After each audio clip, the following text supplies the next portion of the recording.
বৃষ্টি বৃষ্টি। আশরাফ, তুমি চলে আসছো? হ্যাঁ বাবা, আমি চলে আসছি।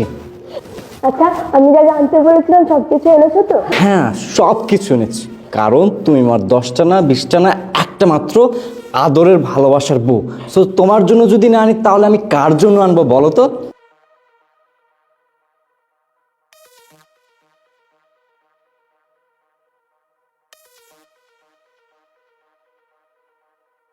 ভাবি, আমি তোমাকে খুব ভালোবাসি। আমার বউয়ের ভয়ে আমি তোমাকে কিছু দিতে পারি না। এই ব্যাগে তোমার জন্য কিছু কাপড় আছে, এগুলো আমার পক্ষ থেকে তোমার জন্য উপহার। আচ্ছা ঠিক আছে বাবা, বুঝতে পেরেছি তুমি আমাকে অনেক ভালোবাসো।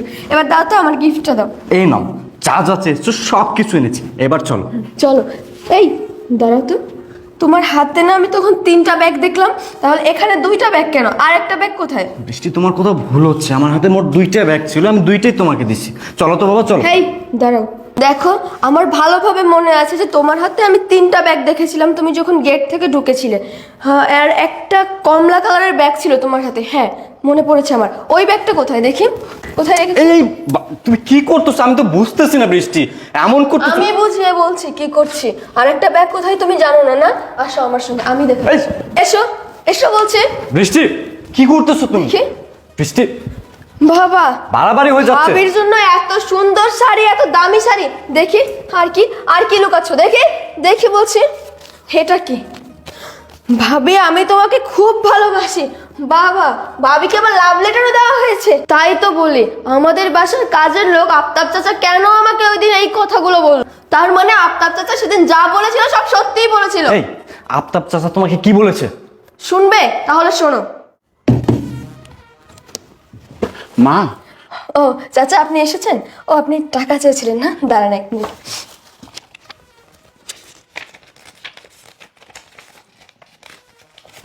এই নিন চাচা, আপনার টাকাটা।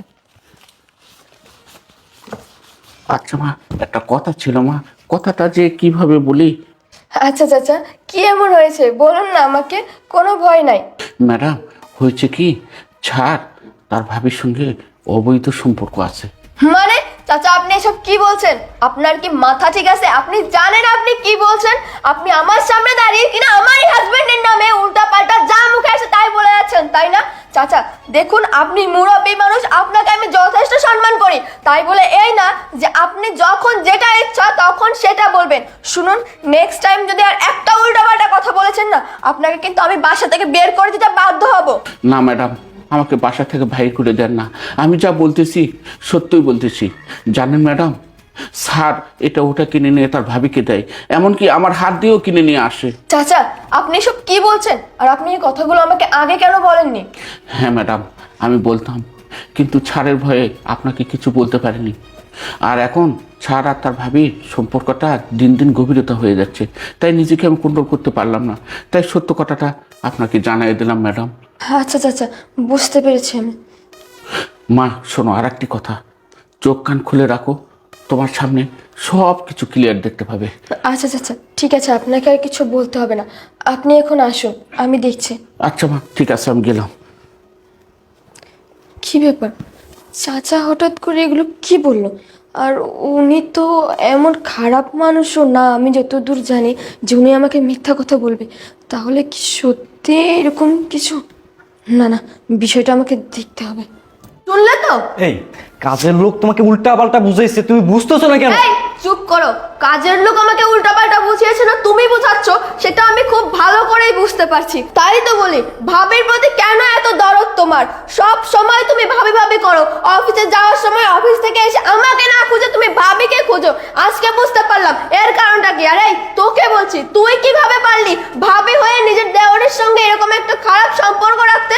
নিজের হাজবেন্ডকে তো খাইছিস, এখন আমার সংসারের দিকে নজর পড়ছে তোর না? এখন আমার হাজবেন্ডের দিকে নজর দিয়েছিস কেন বলতো? দেখো বোন, তুমি যা ভাবতেছো ভুল ভাবতেছো। হ্যাঁ, চুপ, চোরের মায়ের বড় গলা। বৃষ্টি! আশরাফ, তুমি এই অপয়া ডায়েরিটার জন্য আমার গায়ে হাত তুললা? হ্যাঁ, তুললাম, একবার না, দরকার হলে 100 বার তুলবো, কারণ আমি আমার ভাবিকে ভালোবাসি, অনেক ভালোবাসি। চুপ করো, এই কথাটা আবার নিজের মুখে স্বীকার করছো। তোমার লজ্জা করছে না এরকম একটা কাজ করে আবার আমার সঙ্গে গলাবাজি করছো? চুপ করো বৃষ্টি, আমি অনেক সহ্য করছি, কিন্তু আর না, আমি আমার ভাবির জন্য কোনো কিছু কিনে দিতে গেলে তুমি সবসময় বাধা দিতা। আমি আমার ভাবিকে কিছু খাওয়াইতে গেলে তুমি সবসময় বাধা দিতা। আমি সহ্য করছি, কিন্তু না, আজকে তুমি আমার সামনে আমার ভাবির গায়ে হাত তুলছো। তুমি বললে না আমি আমার ভাবিকে ভালোবাসি কিনা? হ্যাঁ, আমি আমার ভাবিকে ভালোবাসি, অনেক ভালোবাসি।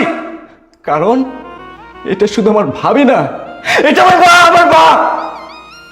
আমি আমার মায়ের জন্য সব কিছু করতে পারি। তুমি কি জানো আমার লাইফে আমার এই বাবির অবদান কত? খুব ছোট্টবেলায় আমি আমার মাকে হারাইছি। আমার মায়ের মুখটি কেমন আমার মনে নাই। আমি যখন ক্লাস 5-এ পড়ি তখন না আমার বাবা আমাকে ছেড়ে চলে গেল।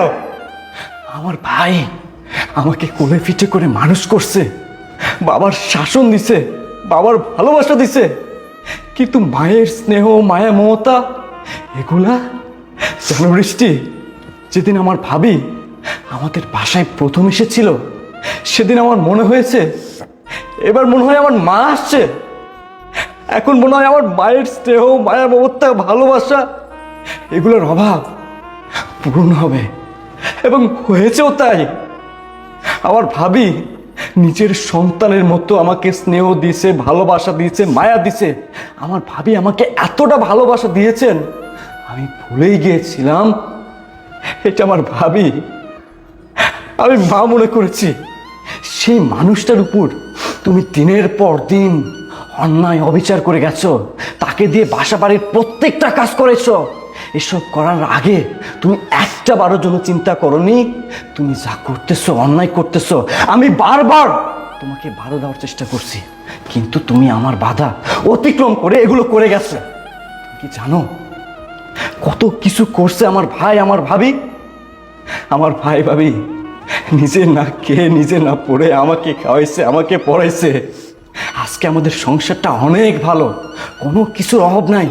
এক সময় না আমাদের এত কিছু ছিল না, জানো বৃষ্টি, আমাদের সংসারটা ভালো করার উদ্দেশ্যে, আমাকে মানুষের মতো মানুষ করার উদ্দেশ্যে, আমাকে উচ্চ শিক্ষিত বানানোর উদ্দেশ্যে আমার ভাই দেশের মায়া ত্যাগ করে প্রবাসের মাটিতে পাড়ি জোয়ান, প্রবাসের মাটিতে দিনের পর দিন, মাসের পর মাস হাড় ভাঙা পরিশ্রম করতে শুরু করে আমার ভাই। তার চিন্তা চেতনা একটাই ছিল, আমাকে মানুষের মতো মানুষ করতে হবে, আমাদের সংসারটা আরো ভালো করতে হবে। এই চিন্তা ভাবনাই সবসময় না আমার ভাইয়ের মাথায় ছিল। এদিকে আল্লাহর রহমতে আমার একটা ভালো চাকরি হয়, আমাদের সংসারটা অনেক ভালো হয়ে যায়। আমি আমার ভাইকে বলি, ভাই তুমি তো অনেক কিছু করছো, অনেক কষ্ট করছো, এবার তুমি থামো, তুমি দেশে চলে আসো। আমার ভাই দেশে আসতেও চায়। দেশে আসার দিনক্ষণ চূড়ান্ত হয় তার ঠিক 5 দিন আগে আমরা একটা ফোন পাই। সেই ফোনে আমরা জানতে পারি আমার ভাই যে কারখানায় কাজ করত, সেই কারখানায় কাজ করতে গিয়ে কার্ডের শখকে আমার ভাইয়া পৃথিবীর মায়া ত্যাগ করে না ফেরার দেশে চলে যায়। তারপর থেকে না আমার ভাবিটা একাকী হয়ে পড়ে। আমার ভাবি সব সময় কান্নাকাটি করতো, আমার ভাইয়ের কথা ভাবতো। আমি সব সময় ভাবির খেয়াল রাখার চেষ্টা করতাম, আমার ভাবি কি করলে আনন্দ পাবে, আমার ভাবি কি করলে খুশি হবে, আমি এই চিন্তা ভাবনাই সবসময় করতাম। কারণ এই মানুষগুলো তো আমার জন্য অনেক কিছু করছে। আমি যদি এখন তাদের জন্য কিচ্ছু না করতে পারি তাহলে আল্লাহর কাছে তো আমি দায়ী থাকবো, আমি দায়ী থাকবো। জানো বৃষ্টি, যে নারীর স্বামী বেঁচে নাই সে বোঝে বেঁচে থাকার কষ্টটা আসলে কতটা। আজকে আমি তোমার সামনে আছি বলে তুমি আমার অভাবটা বুঝতে পারতেছো না। বিশ্বাস করো, আল্লাহর কসম করে বলতেছি, আমি যখন তোমার সামনে থাকবো না, তোমার আলে চলে যাব, তুমি বুঝতে পারবা স্বামী না থাকার কষ্টটা আসলে কতটা। তুমি একটা বারের জন্য চিন্তা করোনি এই নারীর স্বামী নাই, এই নারী কিভাবে বেঁচে থাকবে? আমার ভাবি তো ইচ্ছা করলেই আমাদেরকে ছেড়ে চলে যেতে পারতো, অন্য একটা ছেলের সাথে সংসার করতে পারতো। তিনি জান নাই একটা কারণে, কারণ আমার ভাবি আমার ভাইকে অনেক ভালোবাসতো। আমার ভাবি এটা চেয়েছেন তিনি যতদিন বেঁচে থাকবেন আমার ভাইয়ের স্মৃতি, ভালোবাসা এগুলো নিয়েই বেঁচে থাকবেন। তাছাড়া আমার ভাবি তো আমাকে অনেক ভালোবাসে, নিজের সন্তানের মতো মানুষ করছে। যাই হোক, অনেক কথা বলছি, তোমার সাথে না কথা বলার মতো আর বিন্দু পরিমাণ রুচি আমার হচ্ছে না। ঠিক আছে, কোনোই সমস্যা নাই। তুমি যেহেতু আমার ভাবিকে দেখতেই পারো না, আমার ভাবির উপর অন্যায় অবিচার করো, আমিও না তোমার সাথে থাকবো না। তোমার মতো নারীর সাথে থাকার বিন্দু পরিমাণ রুচি আমার নাই। আমি তোমাকে ডিভোর্স দিব, আমি তোমাকে ডিভোর্স দিব। আমি আমার ভাবিকে অনেক ভালোবাসি, আমার ভাবির জন্য সব কিছু করতে পারি। তুমি এখন এই মুহূর্তে আমার বাসা থেকে বের হয়ে যাও, সময় মতো ডিভোর্স লেটার পেয়ে যাবে। যাও, বের হয়ে যাও। আশরাফ, দেখো, আমি প্লিজ তুমি আমাকে ক্ষমা করে দাও। আমি একটা ভুল করে ফেলেছি। আসলে আমি বুঝতে পারিনি তোমাদের ভিতরে এত ভালো সম্পর্ক, এত একটা মধুর সম্পর্ক, মা ছেলের সম্পর্ক। আমি তোমাদের সম্পর্কটা নিয়ে কত নোংরা নোংরা কথাই না বৃষ্টি, ভেবেছি। শোনো, আমি তোমাকে একটা কথা স্পষ্ট বলে দিতে চাই। আমি তোমাকে ক্ষমা করতে পারবো না। যে মানুষটার উপর তুমি এতদিন অন্যায় অবিচার করে গেছো, সেই মানুষটা যদি তোমাকে ক্ষমা করে, তাহলে আমিও তোমাকে ক্ষমা করব। আর আমার ভাবি যদি তোমাকে না ক্ষমা করে, তাহলে আমি কিন্তু তোমাকে ক্ষমা করবো না। ভাবি, তুমি প্লিজ আমাকে ক্ষমা করে দাও। আমি মানছি আমি একটা ভুল করেছি, একটা অন্যায় করেছি, তোমার সঙ্গে অনেক অন্যায় করেছি আমি এতদিন। তুমি প্লিজ ছোট বোনের মতো মনে করে আমাকে ক্ষমা করে দাও। দূর পাগলি, আমি তো তোরা আমার ছোট বোনই মনে করি, আর ছোটরা ভুল করবে, বড়রা ক্ষমা করবে, এটাই তো স্বাভাবিক। দেখছো বৃষ্টি, যে মানুষটার উপর এতটা অন্যায় অবিচার করেছো, সে মানুষটা হাসতে হাসতে তোমাকে ক্ষমা করে দিতে বলতেছে। এদের কাছ থেকে না আমাদের অনেক কিছু শেখার আছে। আমি আশা করব এখন থেকে আমার ভাবিকে প্রপার সম্মান দেওয়ার চেষ্টা করবা, ভালোবাসতে শিখবা। আমি গেলাম। ভাবি, দেখো, এই যে এখানে যে শাড়ির কাপড়গুলো আছে না, এগুলো সব তুমি রাখো।